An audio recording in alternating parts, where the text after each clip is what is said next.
Hi friends, నేను ఇప్పుడు చూపించబోయేది ఏంటంటే ఆనియన్ క్యారెట్ దోశ. కొన్నిసార్లు ఏమవుతుందంటే మనం దోశ వేసినప్పుడు ఇరిగిపోవడం, తుంపులైపోవడం జరుగుతూ ఉంటుంది.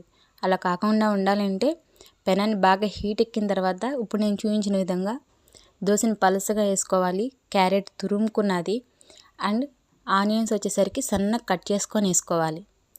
ఇలా హీట్ అయిన తర్వాత ఏంటంటే దోశ వేసిన తర్వాత చక్కగా ఆనియన్స్, క్యారెట్ వేసుకొని మంచిగా దోశ మొత్తం స్ప్రెడ్ చేసుకోవాలి. అలా స్ప్రెడ్ చేసుకున్న తర్వాత ఆయిల్ వేసుకోవాలి. అలా వేసుకుంటేనే మనకి చక్కగా దోశ అనేది రోస్ట్ అవుతుందన్నమాట. ఇలా వేస్తే ఏంటంటే చాలా క్రిస్పీగా చక్కగా ఉంటుంది. పెద్దవాళ్ళైనా చిన్నవాళ్ళైనా చాలా ఇష్టంగా తింటారండి. ఒకసారి ఇలా ట్రై చేసి చూడండి, మీకు కూడా నచ్చితే. ఇలా ఒకవైపు చక్కగా ఎర్రగా కాలేంత వరకు ఉంచుకోవాలి, వెంటనే తిప్పేసేయకుండా. ఇలా చక్కగా కాలిన తర్వాత ఏంటంటే చూడండి ఎలా గోల్డ్ కలర్లోకి వచ్చిందో.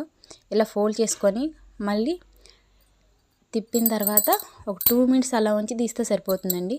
చాలా క్రంచీగా ఉంటుంది. ఒకసారి మీకు నచ్చితే ట్రై చేసి చూడండి.